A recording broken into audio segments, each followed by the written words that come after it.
우리가 살면서 노력하지 않아도 느는 것들이 있는데요. 나이, 뱃살, 주름, 흰머리 등이죠. 또 작별도 점점 많이 하게 됩니다. 언젠가는 우리가 만난 모두와 작별을 하게 되겠죠. 여러분 기억에 가장 깊게 남은 작별의 순간은 언제인가요? 바울도 교회를 세우며 여러 도시를 다닐 때마다 작별을 했을 것입니다. 그런데 사도행전에서 바울이 작별했다는 표현은 오늘 본문에만 2번 나오는데요. 그만큼 특별한 의미를 가진 작별이라는 뜻일 것입니다. 인간적인 작별이 아니라 성령의 인도함을 받은 성령의 작별을 했다는 것일 텐데요. 오늘은 성령의 작별에 대해서 생각을 해봅니다. 성령의 작별은 첫째로 더 인내하며 머문 후에 하는 것입니다. 18절입니다. 바울은 더 여러 날 머물다가 형제들과 작별하고 배 타고 수리아로 떠나갈새 브리스길라와 아굴라도 함께 하더라. 성령의 문제로 주신 법정 사건을 통과한 바울은 고린도에서 이 일 후에 더 여러 날 머물다가 형제들과 작별했다고 합니다. 머물다로 번역한 이 헬라어는 쉽지 않은 상황에 의지를 가지고 버티며 자기 역할을 감당한다는 뜻이에요. 모든 것을 갖춘 데다 음란하기까지 한 이 고린도에서 전도하는 일이 바울에게 쉽지 않았겠죠. 게다가 유대인들이 일제 일어나 바울을 대적하고 비방했는데요. 유대인들이 모든 걸 다 할 수 있는데 한 가지 할 수 없는 게 그 사형 언도를 못하는 거예요. 로마 총독만 사형 집행할 수 있어요.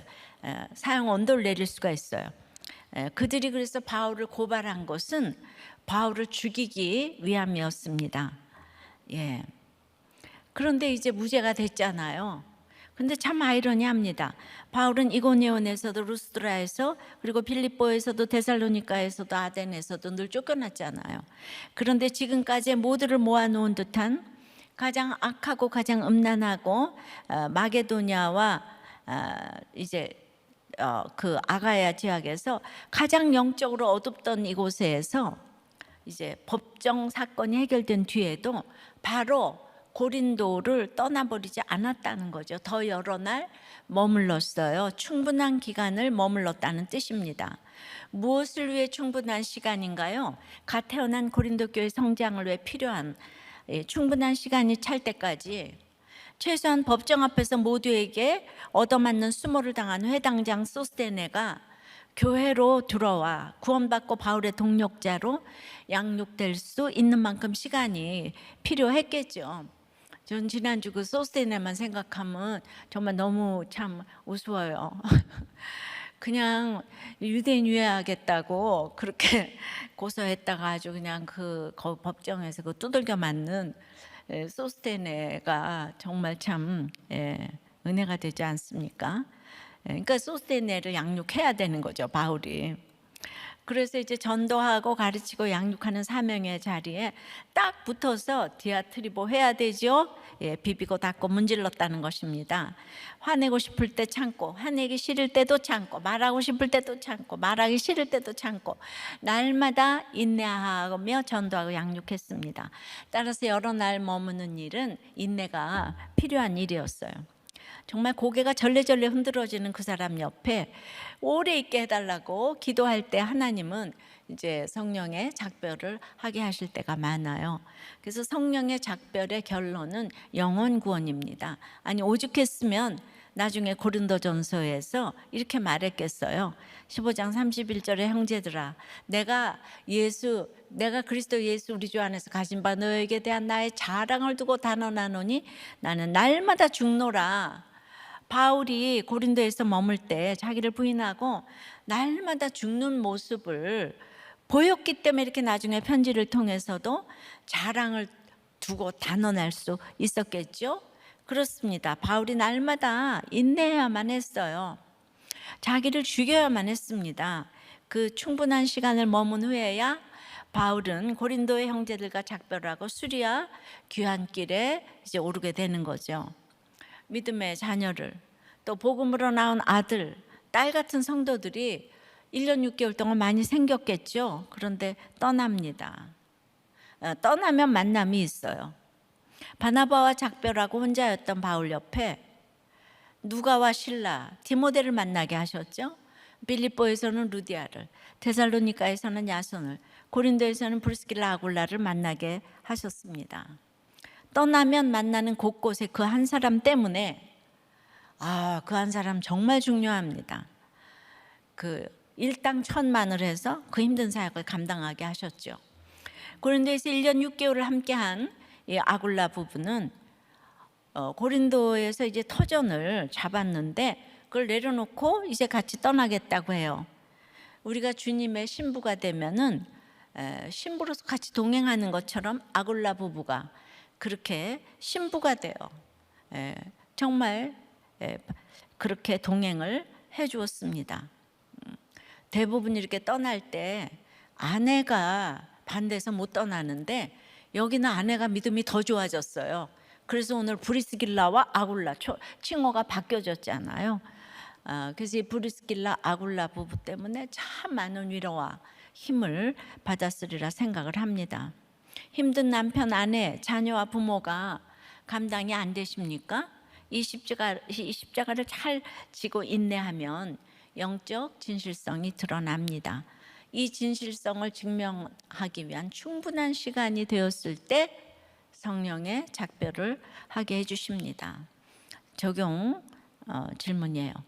지금 당장이라도 작별하고 싶은 고린도 같은 사람은 누구고 여러 날 머물러야 할 인애의 상황은 무엇인가요?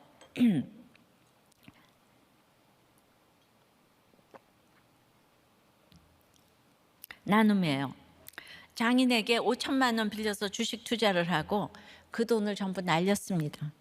근데 거기서 멈추지 않고 친구에게 1,000만 원을 빌려 주식 투자를 하다 또다시 돈을 다 날렸습니다.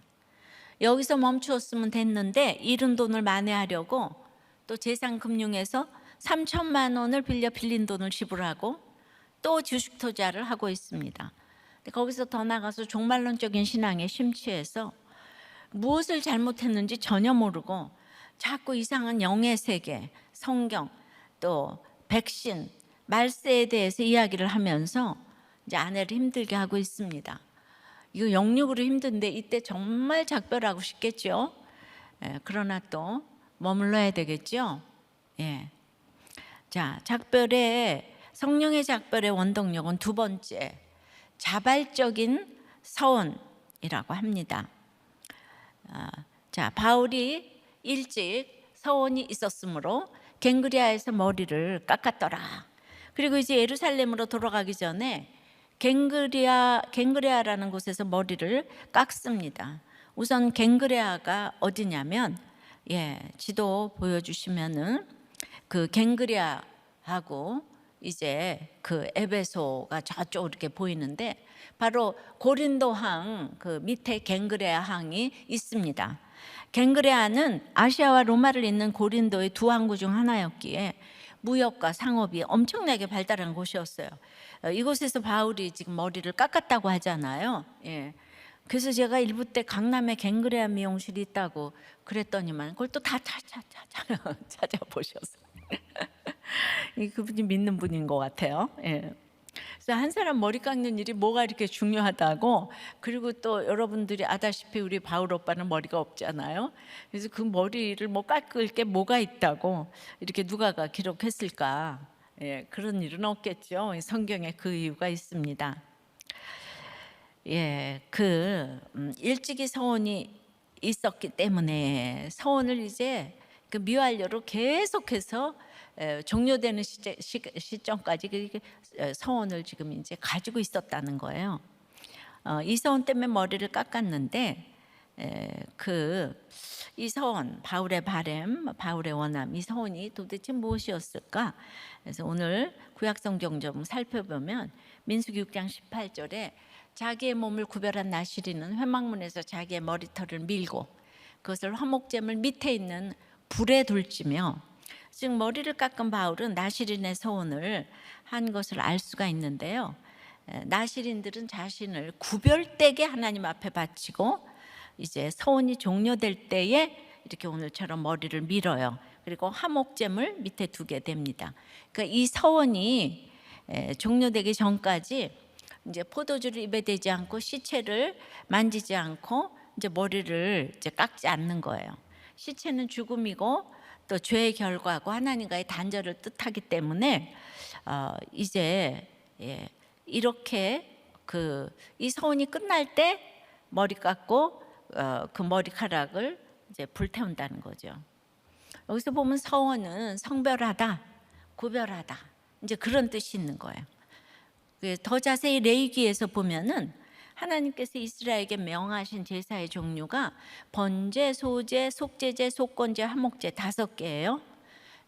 조금 설명을 하면 예수 그리스도의 그 죽으심의 번제, 부활의 소제, 대속의 속제제, 속량의 속건제, 승천의 화목제를 상징합니다. 특히 레위기 7장 11절서부터 18절까지 보면 마지막 승천에 해당하는 화목제는 죄인들의 속죄가 완료되어서 하나님과 하나님의 백성들 간에 화목이 성취되는 천국 잔치에서 감사와 찬송을 드리는 거예요. 15절입니다. 감사함으로 드리는 화목제물의 고기는 드리는 그날에 먹을 것이요 조금이라도 이튿날 아침까지 두지 말 것이니라. 그러나 그의 예물의 제물이 서원이나 자원하는 것이면 그 제물을 드린 날에 먹을 것이요 그 남은 것은 이튿날에도 먹되.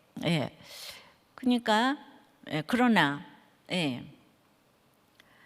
이 화목제는 그러니까 지금까지 하나님의 은혜가 너무 감사해서 마음속에서 자원하여 감사와 찬송이 터져 나오는 예물이에요. 그게 화목제예요. 그러니까 이 화목제 안에 감사제, 자원제, 서원제가 있는 것이죠. 그러니까 화목제의 하나인 그 서원이라는 건 죽어야 할 나를 위해 흠없는 제물이신 그리스도를 보내주심으로 우리에게 완성된 구원을 허락해 주신 그 하나님의 은혜가 너무 감사해서 드리는 것인데요. 야곱처럼 무사히 돌아오게만 하시면 11조를 하겠다. 입다 사사처럼 이기게만 해주면 처음 영접하러 나온 자를 번제로 드리겠다 해서 딸을 제물로 드렸는데 이런 조건부 서원이 아니라는 거예요. 어떤 완성된 사건이 감사해서 지금 구원이 완성됐잖아요. 그래서 자원해서 나를 드리는 것이 성경의 서원이에요. 어떤 사람을 찬송한다는 것은 내가 그 앞에서 부인되어지는 것이잖아요. 난 없어요. 그러니까 그래서 나를 드릴 수가 있는 것이죠. 그 일이 바울에게도 그대로 일어났어요. 고린도 사역을 잘하게 해주시면 이런 조건부라기보다는 그 사역을 잘하기 위해서 자신이 구별되고 성별되기 위해서 자기를 부인하는 구원을 위한 서원을 드린 것이에요. 지금까지 자기가 한 게 아무것도 없잖아요, 바울이. 그러니까 다시 한번 나는 아무것도 아니니까 감사로 이제 자발적으로 서원을 드린 거죠. 그러니까 이제 오늘 말씀에도 보면 하나님께서 이제 18장 초반에 이미 내가 너와 함께 있음에 어떤 사람도 너를 대적하여 해롭게 할 자가 없다고 말씀하시며 이 바울을 응원하셨어요. 고린도 그 성중에 내 백성이 많다고 하셨어요. 하나님이 함께 하신다는 게 무엇인지 경험했기 때문에 바울은 약속의 말씀을 주신 하나님께 너무 감사했을 거예요. 그래서 바울이 무슨 서원을 했겠어요? 알았어요, 주님, 그 말씀을 이루기까지 제가 서원을 할 거예요. 내가 포도주를 가까이 하지 않고 더럽고 음란한 것들을 만지지도 않고 머리를 깎지 않겠습니다. 거룩하게 살겠어요. 이렇게 은혜에 감사해서 자신을 드리니까 결과적으로 하나님은 그것 때문에 서운한 게 아닌데 법정의 문제를 성령의 문제로 바꿔주셨지요. 근데 바울이 구원의 뜻을 두지 않고 문제 해결만 바랐다면 유대인들의 고소가 기각되는 순간 아이고 살았다, 더는 못하겠다 하면서 고린도를 즉시 떠나지 않았을까요? 여러분들이 그렇게 열심히 다 하는 것 같아도 그냥 문제만 해결되면 아이고 18 하면서 나는 더 못해 먹겠다 이러면서 떠나지 않았을까요? 그런데 바울이 서원했잖아요. 구별, 감사, 찬송, 구원을 생각했어요. 서원은 감사의 예물로 나를 드린 것이에요. 그것이 바로 구별된 인생이에요. 이 서원에 대해서 여러분들이 전부 다 이 조건부 서원을 생각해요. 그런데 애들 입시 놓고 내가 기도를 해야 되고 뭐 랄랄랄라. 그러니까 그거는요 안 믿는 사람의 비나이다 하고 따를 것이 하나도 없어요. 그러고 나서 생각을 해보니까 제가 입시나 무슨 건강 뭐 이런 것 때문에 서원을 해본 적은 없는 것 같아요.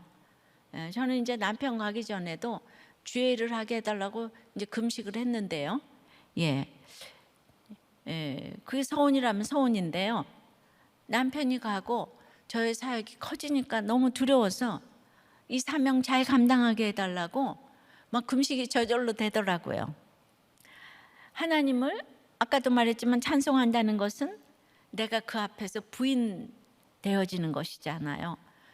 그러니까 자원해서 내 자신을 부인하게 해달라고, 십자가 잘 지게 해달라고 그렇게 서원을 했던 것 같아요. 이런 마음으로 이렇게 늘 서원을 하니까 작별을 해야 될 것을 때에 맞춰서 잘할 수 있었던 것도 같아요. 이 사람 아니면 안 돼가 아니고 주님이 주시는 사랑과 주의를 할 수 있기도 하고요. 그러니까 우리는 각자의 언어와 명칭과 법이 있어요. 근데 그것이 성령의 법이 되지 않으면 기뻐서 서원도 안 되고 또 이제 슬퍼서 작별도 힘들어요.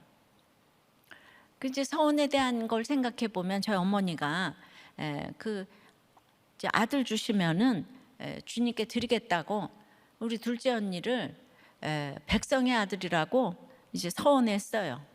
백성민자 아들 자자. 그래서 이제 서원하셨는데 딸 주셨어요. 저는 아예 아들 이름으로 지어놓고 기름을 붓는다는 뜻의 이제 이런 완전히 이제 주님께 드리는. 근데 두 딸이 모두 목사가 되었는데 저희 어머니도 그게 조건부 서원인가를 생각해 봤을 때 그건 다 아들 낳으면 주님께 드린다고 그랬기 때문에 어떤 기복적인 서원은 아니었던 것 같아요. 그러나 어머니의 서원을 이루게 하기 위해서 작별을 너무 많이 경험하게 하셨어요. 이 땅에서 가장 무서운 작별.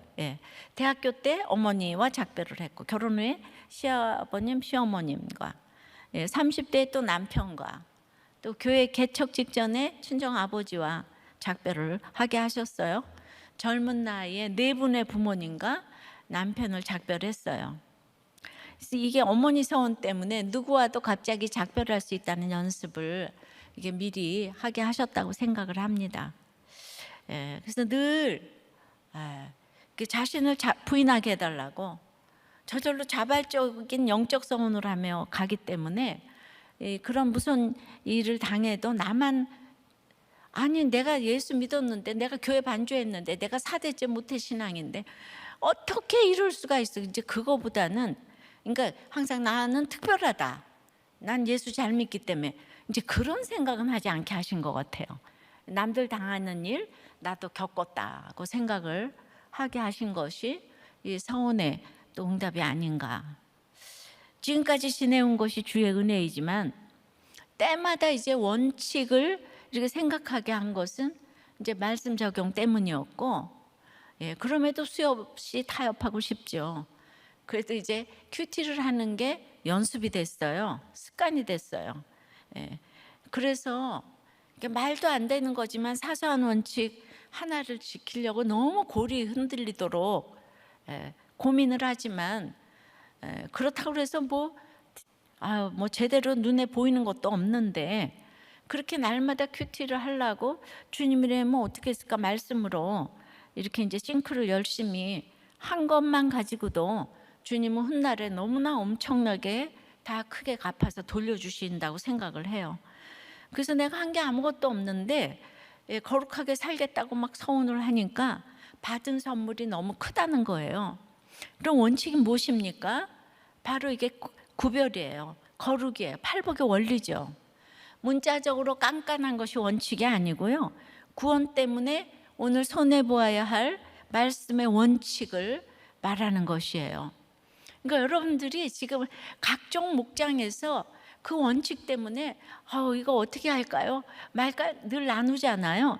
근데 그 아무것도 아닌 사소한 그런 적용 때문에 여기 나와서 이 대표 간증을 수도 없이 많이 하시고 목장에서 간증이 울려 퍼지고, 그래서 너무나 우리들 교회에 선물을 많이 주셔서 이렇게 간증을 하시는 거예요. 그래서 그 서원의 간증으로 이제 응답 간증을 하는 거죠.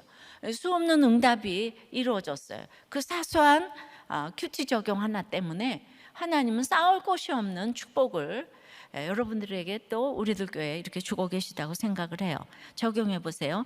입시나 입사를 앞두고 여러분은 조건부 서원을 합니까? 그럴 때일수록 주의 크신 은혜에 감사해서 나를 써달라고, 그래서 인내하기 위해서 서원을 하십니까? 뭐 굉장히 어렵지만 생각을 해보는 건 또 공짜니까 한번 생각을 이렇게 해보세요. 그래서 성령의 작별은 세 번째는 사람의 청이 아닌 하나님의 뜻대로 해야 되는 거예요. 성령의 작별은 내가 정말 이제 인내를 해야 되고, 그리고 해서 성령의 이런 이제 자원적인 서원을 해야 되고, 사람의 청이 아닌 하나님의 뜻대로 해야 해요. 19절서부터 21절까지입니다. 에베소에 와서 그들을 거기 머물게 하고 이제 브리스길라하고 같이 왔잖아요. 자기는 회당에 들어가서 유대인들과 변론하니 여러 사람이 더 오래 있기를 청하되 허락지 아니하고 작별하여 이르되 만일 하나님의 뜻이면 너희에게로 돌아오리라고 배를 타고 에베소를 떠나. 오늘 떠나고 작별하고 굉장히 많습니다. 갱그리아에서 배를 타고 떠난 바울 일행은 아시아의 관문이자 주도인 에베소에 도착합니다. 지도를 다시 한번 보면은요, 그 갱그리아에서 저기 지중해를 거쳐서 쫙 예루살렘 가기 전에 가이사랴 전에 그 에베소, 에베소 아시아의 주도, 도착을 합니다. 2차 전도 여행의 원래 목적지가 어디였는지 기억하시나요? 더베와 루스드라와 이고니온 등 갈라디아 남부의 교회들을 신방한 바울이 마지막에 어디로 가고자 했죠? 바로 아시아의 주도 에베소였어요. 기억나시죠? 마지막에 드로아 해변가에서 한밤중에 환상으로 아시아에로 그렇게 가고자 하는 것을 막으셨어요. 성령이. 그 아시아가 바로 에베소입니다. 어떻게 보면 로마로 가기 전 끝판왕이라 볼 수 있는데요. 마게도냐 땅의 수도 데살로니가, 또 아가야 지방의 수도 고린도보다 더 넘사벽이 그 에베소예요.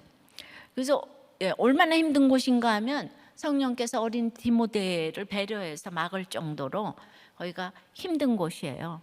에베소 사람들이 섬기는 그 아데미 여신, 그 신전이 아데미 여신인데 지금으로 말하면 아르테미스 신전인데 이게 세계 7대 불가사의 중 하나인, 지금도 그게 세계 7대 불가사의니까 그때 얼마나 대단했겠습니까?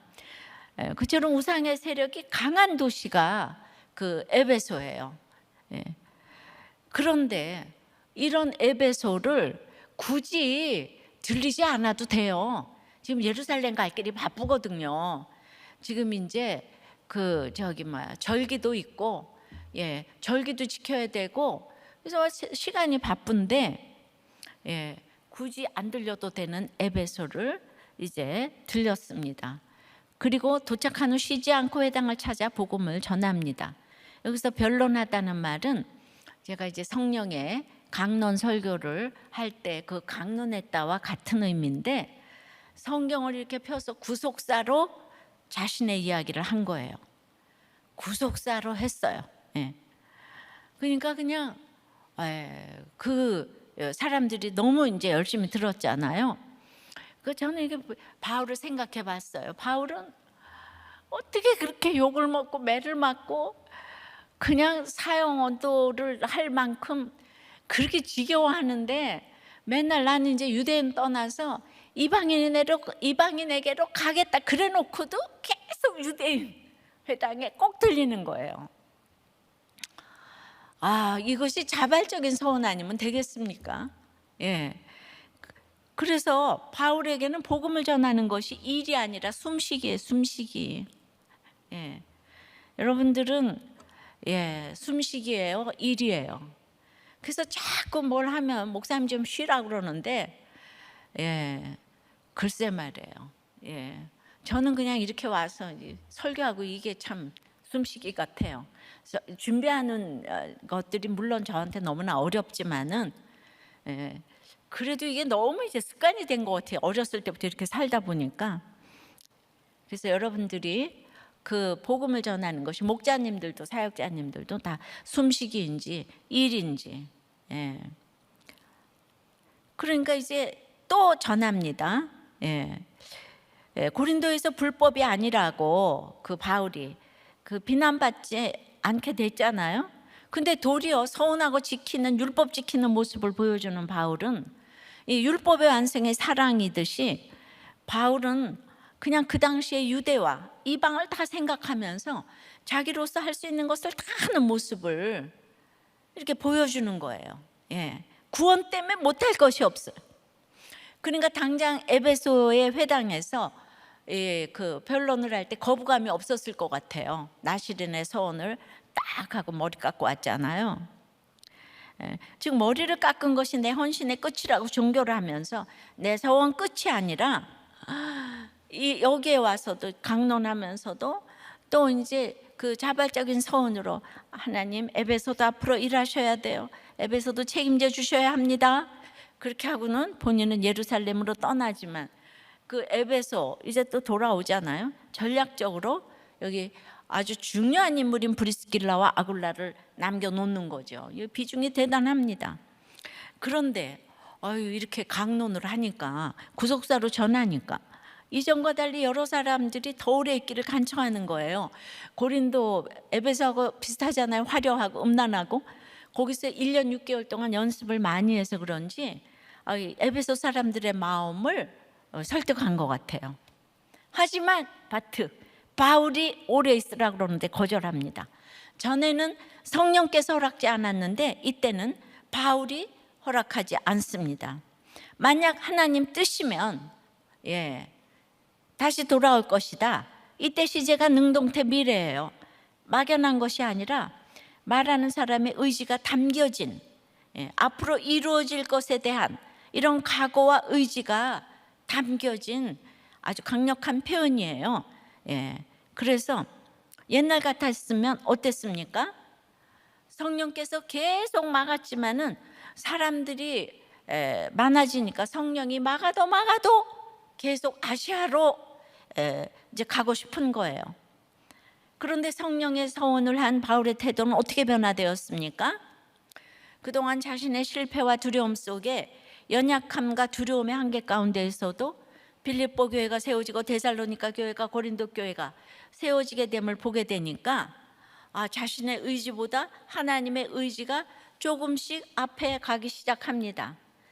그래서 이제 이곳 에베소에서 복음을 전하는 것보다 더 앞에 그 각오와 서원과 의지 앞에 하나님 뜻이 있는 거예요. 그래서 그 브리스길라와 아굴라를 남겨놓을 만큼 에베소에서 복음 전하기를 원했지만은 자신의 발행과 소원보다는 먼저 하나님의 뜻을 이제 구하는 거예요.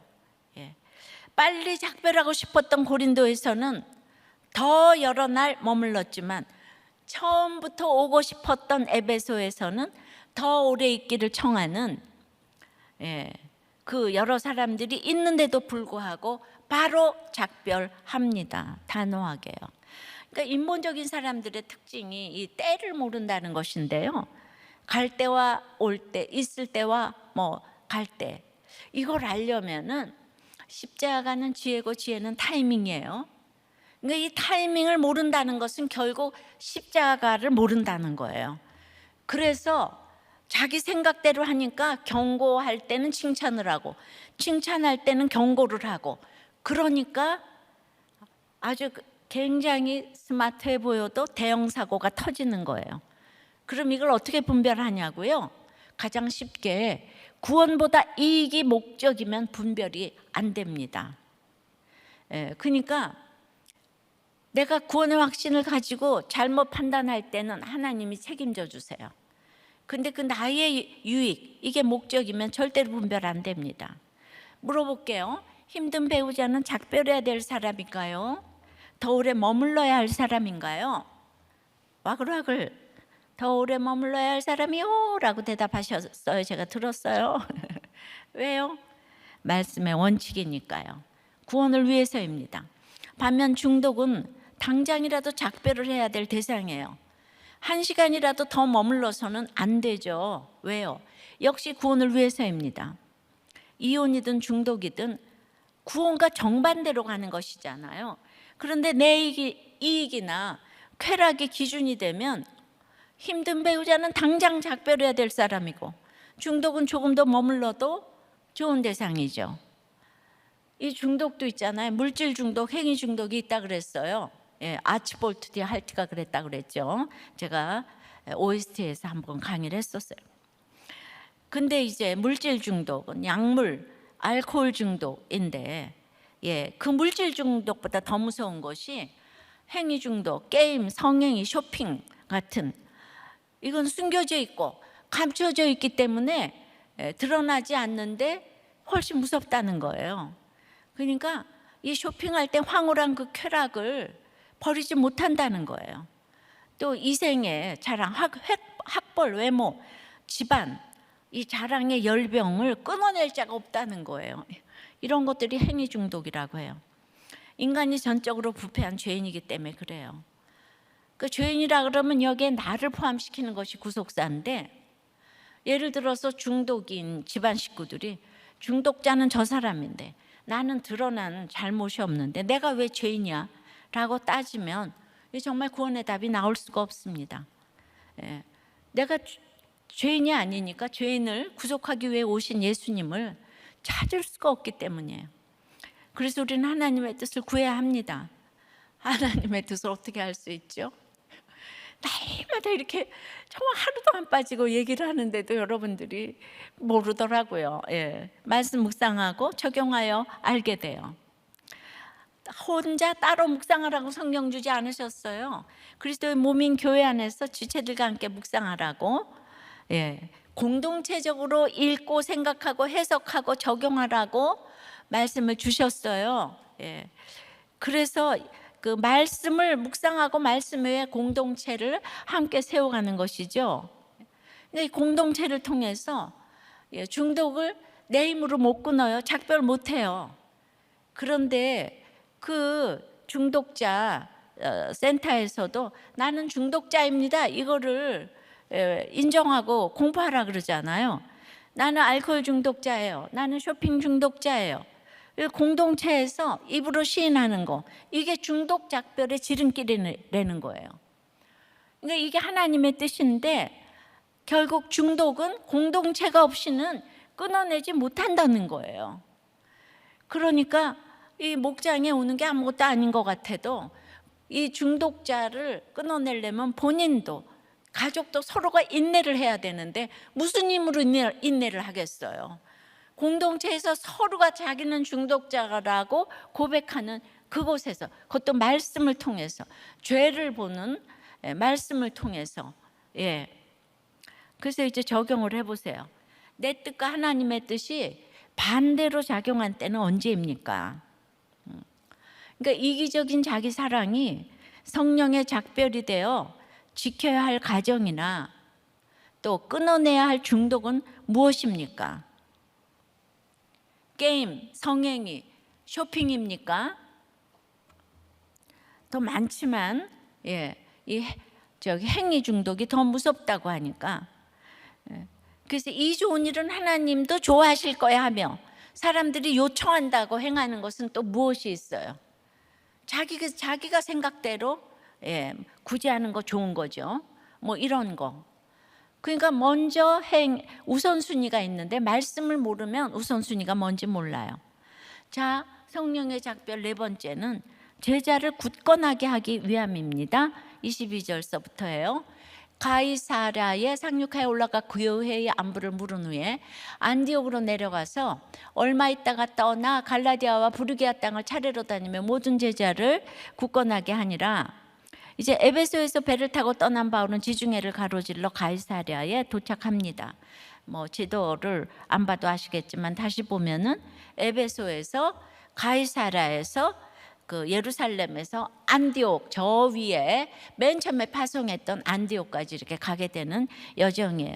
이게 바로 이제 2차. 그다음에 저 위에 갈라디아 부르기아 이게 이제 3차 전도 여행까지 이제 올라가게 되는 거죠.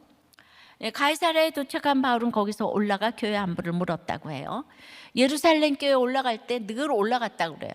우리가 늘 서울은 올라갔다 그래요. 아무리 저 한경도에서 서울을 내려갔다 그러지 않아요. 그렇처럼 지금 예루살렘 교회를 방문했다는 뜻입니다. 예루살렘 공회가 사도행전 15장에서 성령의 의논으로 결정한 내용을 지역 교회에 이제 또 알리고자 했고, 그 모든 것을 보고하기 위해서 거기도 가야 되고 절기도 이제 지켜야 돼요. 이렇게 바울은 전체 교회를 세우기 위해 가이사랴에서 예루살렘까지 올라가서 지도자들을 만난 후에 비로소 자신의 사역 본부인 수리아 안디옥으로 올라갑니다. 그 육지와 바다로 이동한 거리를 대충 계산해도 한 4,500km 정도 되고요. 시간도 3년 이상 걸린 긴 여행이었어요. 이 복음을 위해 목숨을 걸지 않고서는 감당할 수 없는 여정이죠. 그럼 이제 와가지고 좀 푹 쉬고 싶지 않겠어요? 근데 안디옥에서 오래 머물지 않고 얼마 있다가 떠났다고 해요. 왜 어디로 떠났습니까? 이제 2차례 전도 여행 때 세운 갈라디아와 부르기아 지방의 여러 교회들을 신방하기 위해 떠납니다. 그렇게 바울은 3차 전도 여행을 시작합니다. 22절과 23절에 2차, 3차가 다 포함되어 있어요. 그러니까 우리의 복음 전도가 대단하게 뭐가 끝맺고 이러는 게 아니고 하루하루가 그냥 2차고 3차고, 왜냐하면 바울의 복음 전도는 숨쉬기니까. 그래서 이제 2차 때와 마찬가지로 교회들을 신방하여 제자들을 굳건하게 견고하기 위해서 이제 이제 3차를 또 시작을 하게 된 거죠. 바울이 오랜 기간 여러 도시들을 다니며 다양한 사람들을 만났어요. 각종 고난과 핍박을 받았어요. 그러면서 바울은 인생이 얼마나 연약한지, 우리 믿음이 얼마나 흔들리기 쉬운지 절절히 깨달았을 거예요. 그리고 저는 누구보다도 자신이 흔들렸을 것이라고 생각해요. 왜냐하면 우리와 성정이 같죠. 바울도 스데반을 죽였던 사람이잖아요. 그래서 인간의 강함이 아닌 성령의 견고함이 답임을 절감했을 것입니다. 그래서 자기와 같이 늘 흔들리고 방황하는 각 교회 제자들을 향한 형제의식이 아주 더 강하게 일어났을 것이에요. 그러니까 이런 흔들림을 멈추게 할 추가, 오직 주님의 말씀임을 알기에 그 말씀으로 그들을 굳건하게 하기 위해서 바울은 또다시 작별을 하고 양육의 3차 여행을 이제 떠나는 것이죠. 따라서 바울의 작별은 힘든 일을 피해 안전한 곳으로 도망가거나 숨기 위한 떠남이 아니에요. 바울의 작별은 믿음이 흔들리는 지체를 굳건하게 하러 사명의 자리로 돌아가는 떠남입니다. 그래서 성령의 작별이에요.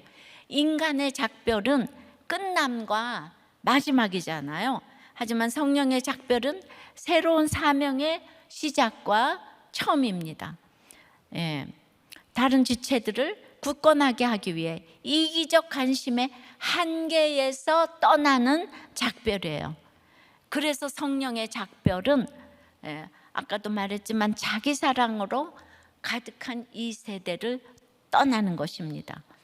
자기 사랑에 사로잡혀 있으면 조금이라도 자기에게 손해가 되는 일을 당하면 다 거기서 떠나고 헤어지고 피하고 끝냅니다. 이기심만 가득한 인간의 작별을 하는 것이죠. 그래서 모든 것이 다 깨지고 해체됩니다. 가정도 예외가 아니죠. 인권이 우상이 되니까 결혼이 하나님께서 짝 지어주신 것이라는 진리를 받아들이지 않아요. 그래서 자기의 인권을 지켜야 되기 때문에, 자기의 행복을 지켜야 되니까 이혼을 부추깁니다. 그럼 결국 이 땅에 무엇이 남겠어요? 결혼이 깨지고, 가정이 해체되고, 자녀가 버려지는데, 그래서 남은 인권이 뭡니까? 다 깨졌는데 인권이 왕노릇해서 남은 게 뭐냐고요. 헤어지고, 자녀들 다 버려지고, 그래서 알코올 중독으로 남았습니까? 이게 다 허상이에요. 정말. 그러므로 우리는 인간의 작별을 멈추고 성령의 작별을 해야 합니다. 그러면은 말씀의 구조 안으로, 공동체 안으로 들어와야 돼요. 혼자 있으면 이기적인 작별을 할 수밖에 없어요. 가르쳐주는 사람이 없잖아요. 같이 모여서 나는 정말 이혼자다, 이혼하고 싶었다, 우리 애들 다 망가졌다, 이런 얘기 좀 들어야 돼. 그래야 이게 지체들을 굳건하게 하는 거고, 또 굳건하게 할 수 있는 것이에요. 내가 굳건하게 되고 혼자서는 안 돼요. 주님의 몸인 교회에, 목장에, 공동체에서 끊임없이 말씀을 서로 듣고 띵크하고 생각해보는 훈련을 하셔야 진정한 성령의 작별이 될 줄을 믿습니다. 적용해 보세요. 나를 굳건하게 세워준 지체들이 있습니까? 아니면 지체들을 굳건하게 하기 위한 수고를 기뻐합니까? 아까워합니까? 이제 멈추지 말고 다시 시작해야 할 구원의 사명은 무엇입니까? 지난주 우리 이제 부목자님의 나눔인데요. 이제 그 딸이 부정맥으로 병원 응급실에 이제 실려왔어요. 이제 이렇게 나이도 많은데요. 많다고 해서 이제 20대라 이거죠. 그래서 이제 딸이 아프니까 둘째한테 좀 조심조심 각별히 대하고 있는데, 이 저기 밥 먹다가 별로 대수롭지 않은 일에 발끈하면서 저에게 이제 쌍욕을 쏟아 부었어요. 그래도 제가 또 없는 성품을 끌어올려 숨고르기를 하고 밥상을 물린 후에 아이들과 아내를 불러 앉혀놓고 아주 조근조근 화를 눌러가며, 그러면 안 되지 않아? 아빠한테 욕하는 건 아무리 그래도 그건 아니지 않니? 타일렀어요. 그리고 조용히 넘어가는가 싶었는데 안방에 들어가 잠을 청하는데 잠이 오질 않는 거예요. 악몽을 꾸는 거예요.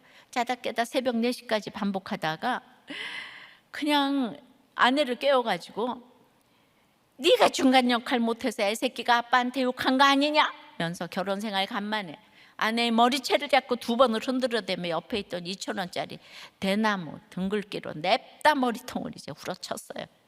그리고 거실로 나와 가방에 있던 이 공황장애 약 봉투들을 손으로 움켜잡으며 소리 질러댔습니다. 내가 죽는다고 니들이 눈 하나 깜짝하겠냐? 그래, 니들끼리 아빠 없어도 잘 살 수 있다며? 그래, 이번에 진짜 네 눈앞에서들, 니들 눈앞에서 죽어줄게. 그래서 이제 움켜잡은 그 약봉투들을 뜯으려 할 때 아내가 울면서, 자기 내가 미안해, 용서해줘. 그리고 자기 지금까지 잘해왔잖아, 그거 아깝지 않아? 그리고 자기 맨날 입버릇처럼 얘기한 거 있잖아. 그래서 뭔데? 라고 얘기를 했더니, 자기 맨날 구원과 사명 얘기했잖아. 지금 가면 자기가 말하는 그 사명은 어쩔 건데 자기 목숨 너무 아깝지 않아? 막 울면서 이런 얘기를 하는데 갑자기 누가 얼음물을 양동이에 받아다 제 몸에 그냥 확 끼얹듯이 정신이 번쩍 들었습니다. 그리고 아무 말 없이 제 눈에서 눈물이 흘렀어요. 그래, 사명이지, 사명이 있었지. 그래서 이제 출근하면서 새벽에 난리 부르스를 준 것에 대해서 사과와 동시에 해석을 하며, 내가 그동안 애들과 애엄마한테 한 짓거리가 20년이 훌쩍 넘는데 무슨 할 말이 있냐면서 집사람에게 내가 아직도 멀었구나. 내가 진짜 변했다고 하나 성품이야. 아직도 내 속에 이 악이 많아서 이 아까 작별을 못해서 실수를 했어. 진짜 담임 목사님 말씀 맞다는 한계 상황이 오니 내 믿음의 헌주소가 그냥 보이네. 미안해. 20년을 그랬는데 앞으로 20년을 내가 더 인내하고 참아야 그 상처가 치유될 텐데 못해서 미안하다라면 눈물로 사과를 했습니다. 그리고 이제 오후에 딸에게 문자가 왔어요. 아빠 미안, 잘못했어. 내가 너무 예민해서 막말을 했어요. 이런 문자를 받고 내 삶의 결론인 것을 누구 탓을 하겠습니까? 이놈이 죄인인 것을. 여기까지 이렇게 나눴어요. 그랬더니 초호님이 그냥 참 아내 집사가 얼마나 참고 기다리셨는데 애한테 욕 한 번 먹었다고. 으이구, 이렇게 보면 우리들 교회에 아내 집사님들이 말씀으로 실력을 쌓아두어서 망정이지, 남자 집사님들은 허수아비죠. 허수아비. 아내 집사님께 고마워해야죠. 안 그래요? 이때 이 부목자님이 물론입니다. 100% 인정해요. 근데 궁금한 거 하나 있는데요, 초호님. 네, 뭐죠? 초호님은 애들한테 혹시 욕 드셔본 적이 있을까요? 저 같은 경우에는 늘상 아내한테 욕을 먹는 편이죠. 아직 애들한테는 욕 먹은 적은 없지요. 저도 놀랐어요, 이 나눔에. 그랬더니 부목자님이 그러시군요. 사실 제가 생각할 때 아내한테 욕 먹는 거하고 자녀들한테 욕 먹는 거는 강도의 차이가 엄청나다고 생각이 들거든요. 그래서 전 초호님께서 애들한테 욕까지 드셨다면 저를 100% 채울해 주시지는 않을까 이런 기대를 했었거든요. 이제 부목자 모임이니까 이제 굉장히 이렇게 자주 만나지 않으시는 거죠. 그래서 때문에 이건 저주가 아니라 축복이라는 전제하에 초호님도 애들한테 욕 한번 드셔보시는 것도 나쁘지 않다고 보여집니다. 그랬더니 초호님이 아이고, 우리 부목자님에게 그런 깊은 뜻이 있을 줄이야 알겠습니다. 저도 자녀들이 욕 한번 해주기를 기대하며 기도하며 잘 받아낼 것을 소망합니다. 서로 가고 오는 이 참 축복 속에 싹 트는 우리의 믿음이라고. 초호님 파이팅. 그러니까 공동체에서 이런 얘기를 하고 나누고 이게 진짜 얼마나 성령의 작별입니까? 이 모든 악이 끊어지는 거를 공동체에서 이렇게 처방을 해주시고 이래서 정말 오늘 이 부목자님 나눔처럼 부부간에 욕 먹는 것보다 자녀들이 욕하는 게 정말 힘든 거예요. 채울하시는 분들이 많이 있으리라고 생각을 합니다. 우리 각자 다 이 인간의 악에서 작별해서 그 모든 것이 성령의 작별이 되어 중독을 끊어내고 가정은 지키는 여러분들 되시기를 바라요. 말씀을 맺어요. 성령의 작별은 그러므로 더 인내하며 머문 후에 하는 거예요. 그래서 그걸 위해서 자발적인 감사함으로 드리는 서원인 거예요. 나를 드리겠다고. 사람의 청이 아닌 하나님의 뜻대로 해야 합니다. 이것은 제자를 굳건하게 하기 위함이라고 했습니다. 그러므로 나를 써주소서. 주여, 내가 여기 있사오니 나를 써주소서. 찬양하고 기도할게요.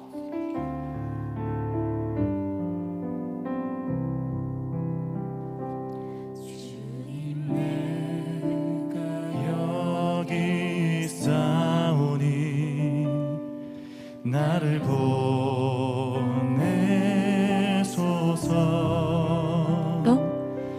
나의 맘 나의 몸 주께 드리오니 주 받으옵소서.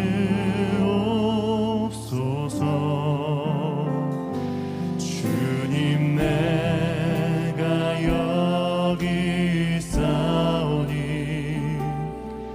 나를 써주소서.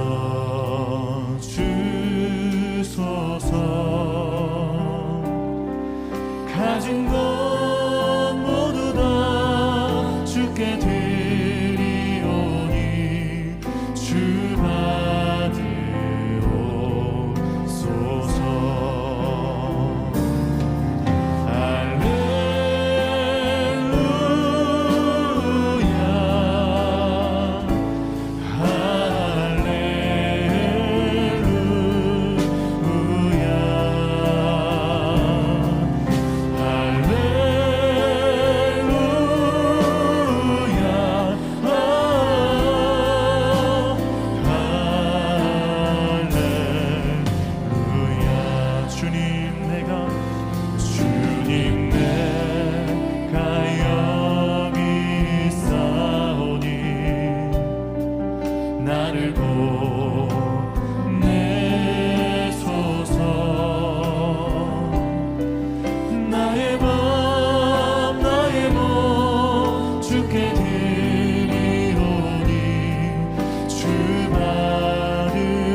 나를 받으옵소서.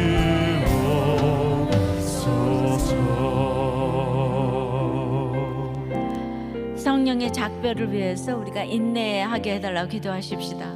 이제 우리가 조건부 서원이 아니고 감사로 드리는 자발적인 서원으로 나를 써달라고, 그러기 위해서 내가 인내하게 해달라고, 내 뜻보다 하나님의 뜻대로 행하게 해달라고, 우리의 모든 인생의 인간의 작별을 멈추고 성령의 작별이 되어서 가정을 지키고 중독을 끊어낼 수 있도록 우리의 모든 작별이 사명이 되게 해달라고 다 같이 주님 부르고 기도합니다.